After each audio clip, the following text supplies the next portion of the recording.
কিরে ভাই কি করিস? বসে আছি দেখো তো এভাবে কেন বসে আছিস ভাই? তুমি আসবে বলে আচ্ছা তোর মন খারাপ কেন? একা একেলা মন আরে ভাই আমি থাকতে তুই একা কিভাবে? তুই কে আমার আমি কে মানে?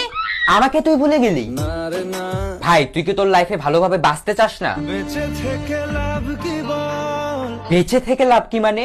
মরে গিয়ে তুই কি করবি? তারা হয়ে চলে যাব হ্যাঁ আরো? পাখি হয়ে ধরা দেব ভাই তুই চেষ্টাটা কি করছিস বলতো? তাকে আটকে রাখার চেষ্টা ভাই দেখ যে চলে গেছে তার কথা ভেবে আর নিজের সময় নষ্ট করিস না, মুভ অন কর। না রে না না মানে এভাবে তুই আর কতদিন থাকবি ভাই? জানি না যাব কদ্দূরে এখনো ভাই আমি তোকে ভালো মতন বলছি তুই ওকে ভুলে যা, আমি ওর চেয়ে আরো অনেক ভালো মেয়ে তোকে এনে দেবো। লাগে না লাগে না তাহলে এভাবেই থাক শালা, আমি চললাম। কোনো উপায় দিয়ে যা তুই এই নে। अच्छा चलता हूँ दुआओं में याद रखना